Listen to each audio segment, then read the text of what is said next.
School bully picks on the wrong, quiet girl. 10 seconds later, he regrets it instantly. Have you ever underestimated someone because of their quiet nature or appearance? What if that person, the one everyone overlooks, was hiding a secret that could change everything in just seconds? Jake was the typical school bully, strong, confident, and used to watching others shrink in fear before him. To him, Lily was just another easy target, silent, timid, someone who would never fight back. But Jake was about to learn a lesson he would never forget, because Lily was not just any girl, and in 10 seconds, he would deeply regret ever messing with her. Lily always kept to herself. She walked the school halls with her head down, her long dark hair covering part of her face. She never spoke unless necessary, never engaged in gossip, and never reacted when people whispered about her. It wasn't that she was afraid. She just preferred silence. But in high school, silence was often mistaken for weakness, and for someone like Jake, that was an invitation. Jake was the kind of guy who thrived on making others feel small. His towering presence, cocky smirk, and reputation for picking on the weird kids made him the undisputed king of intimidation. He loved attention, and the easiest way to get it was by making someone else miserable. And Lily? She was the perfect target. She didn't have many friends, she never stood up for herself, and most importantly, she never fought back. At least, that's what Jake thought. He just had no idea who he was dealing with. It started small, just like it always did. Jake would accidentally bump into Lily in the hallways, making her drop her books. He would lean against her locker, blocking her way until she was forced to wait or take the long route around. "Oops," he'd say with a smirk. "Didn't see you there, quiet girl." At lunch, he and his friends would snicker as he casually pulled her chair back just as she was about to sit down. She would stumble slightly, but never fall. She would just stand up straight, adjust her chair, and sit down again, never looking in his direction. The lack of reaction annoyed him. Most kids would glare, complain, or even cry. That's what made it fun. But Lily, she just ignored him. Jake hated being ignored, so he escalated. One afternoon, as Lily walked past him in the hallway, he snatched her notebook out of her hands. "What's this?" he taunted, flipping through the pages. "A diary? Love notes?" Lily reached out calmly. "Give it back." The way she said it, steady, controlled, made Jake hesitate for half a second. But then he laughed. "You gonna make me?" The kids around them laughed too, the sound fueling his ego. Lily sighed, as if she were tired of the entire situation. But she didn't argue, she didn't demand. She just turned around and walked away. And that only made Jake want to push further. He had no idea he was pushing himself straight into a mistake he wouldn't be able to undo. Jake thought he had won. He had taken her notebook, humiliated her in front of everyone, and she had just walked away. But what he didn't know, what no one knew, was that Lily wasn't walking away because she was scared. She was walking away because she had promised herself she wouldn't fight. Not again, not after what happened last time. Lily had spent years training under her father, a man who had dedicated his life to martial arts. He wasn't just some weekend hobbyist. He was a former military instructor, a man who had taught soldiers how to fight, how to survive. And he had trained Lily since she could walk. By the age of 10, she could take down grown men twice her size. By 12, she could disarm an opponent in seconds. And by 15, she had learned the hardest lesson of all, how much damage she was truly capable of. She had never wanted to hurt anyone. But once, when she was younger, someone had pushed her too far. A boy, much bigger than her, had tried to corner her. It had taken her less than 3 seconds to put him on the ground. He had screamed, his arm twisted at an unnatural angle, and everyone had stared at her as if she was some kind of monster. After that, she had made a choice. She would never fight unless she had no other option.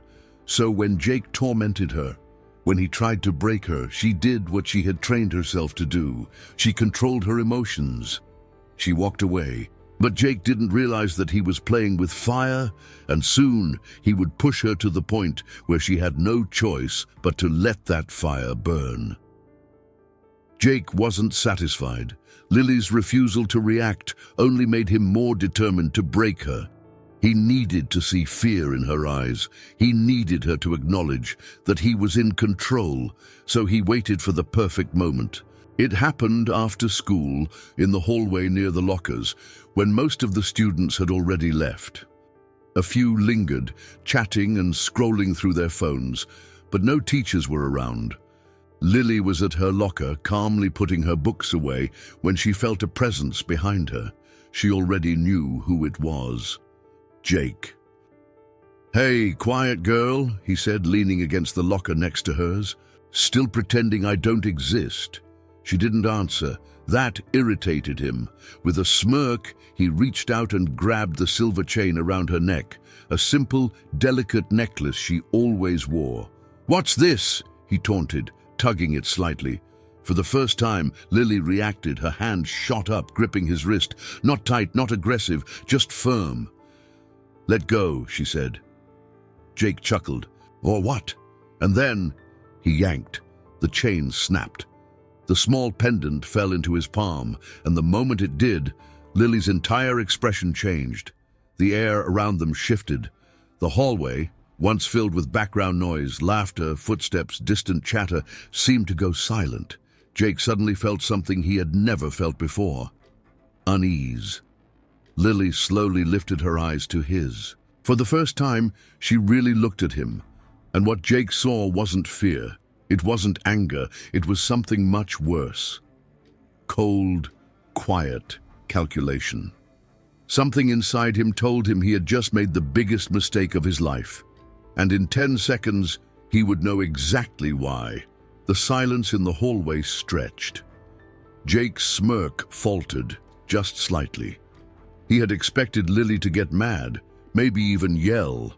He had expected her to snatch at the necklace, to show some kind of weakness, but she didn't. She just stared at him, and then she moved. It happened so fast that Jake didn't even register it at first. One moment, he was standing tall, confident, holding her broken necklace in his palm. The next, pain. A sharp, twisting pain shot through his wrist as Lily's fingers locked around it like a vice. Before he could react, her foot swept his leg out from under him. His back hit the ground, hard. Gasps echoed around them. The few students left in the hallway froze, eyes wide. Jake tried to scramble up, but Lily was already moving. In one fluid motion, she flipped his arm, twisting it behind his back in a hold so tight he couldn't move. For the first time in his life, Jake couldn't move. He struggled, but it was useless. He wasn't in control anymore. Lily leaned in close, her voice as calm as ever. "I told you to let go." Jake gritted his teeth. "Let me up." Lily didn't tighten her grip. She didn't need to. She simply leaned forward and whispered, "Say please."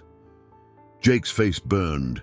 He could hear the whispers, the shocked murmurs of the students around them.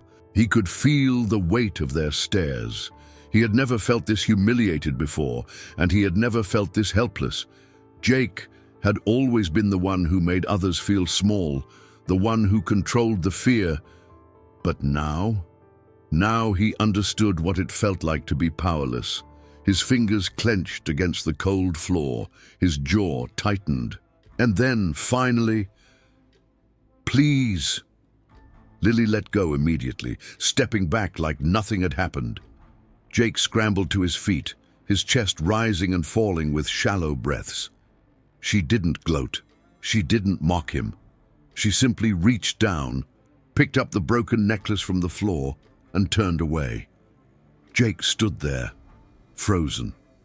Because for the first time in his life, he wasn't the predator. He was the prey. Jake didn't move. His mind was still trying to process what had just happened. 1 second, he was standing over Lily, taunting her like always. The next, he was on the ground, completely at her mercy. How? The other students were whispering now, their eyes darting between Jake and Lily. He could feel their shock, their disbelief. He had spent years building his reputation as the untouchable school bully, and in less than 10 seconds, Lily had shattered it. He clenched his fists. His pride burned hotter than the pain in his wrist, but before he could say anything, someone else spoke. "Dude, do you even know who she is?" Jake turned, his eyes locking onto one of the kids in the crowd, a guy from the wrestling team, staring at Lily with something that looked like recognition. "What are you talking about?" Jake snapped. The guy shook his head in disbelief. "That's Lily Kwan. Her dad's a freaking martial arts legend. He trains military personnel, pro fighters. He's like world class." Jake's stomach twisted. The whispers spread. Others were nodding, confirming the story. Someone pulled out their phone and started searching. Within seconds, a video popped up, a blurry clip of Lily at a competition, moving so fast it barely looked real. She took down 3 opponents in seconds, her movements precise and controlled. Jake swallowed hard. She had never been weak. She had never been afraid of him. She had just been holding back. And the worst part, she had let him go. Not because she couldn't hurt him, but because she had chosen not to. His fists clenched at his sides. He wanted to be angry. He wanted to find a way to take back control. But for the first time in his life, Jake had no idea what to do. Jake could feel the weight of the stairs around him. The hallway, which had always been his stage, was now his courtroom. And he was on trial. The whispers continued. She took him down in seconds. He looked terrified. "Dude, he picked the wrong girl." Jake's heart pounded. He'd spent years making others feel small, years enjoying the fear in their eyes. But now, the fear was his. Lily stood there, calm as ever, holding the broken necklace in her hands. She didn't gloat. She didn't smirk. She didn't need to. Her silence said everything. Jake felt his face burn. His pride screamed at him to fight back, to say something, to do something. But deep down, he knew, if he pushed her again, she wouldn't just warn him next time. He had lost, and the worst part, she had given him the chance to walk away with dignity. The crowd was still watching, waiting, expecting a reaction. Jake swallowed hard. Then, with a clenched jaw, he turned and walked away. No one moved to follow him. No one laughed. No one cheered. Because the king of the school wasn't a king anymore. Lily. She just sighed, pocketed her broken necklace, and walked off in the opposite direction, completely unfazed. And just like that, the predator became the prey. The bully became the lesson. And Jake, he would never underestimate the quiet ones again. There's a saying, never mistake silence for weakness. Lily wasn't weak, she was patient. She knew her strength, but chose not to use it unless she had no other choice. And when she did, it took less than 10 seconds to change everything. Jake learned his lesson that day, the hard way. And now the question is, what would you have done in his place? Let us know in the comments. And if you enjoyed this story, don't forget to like, subscribe, and hit the notification bell for more.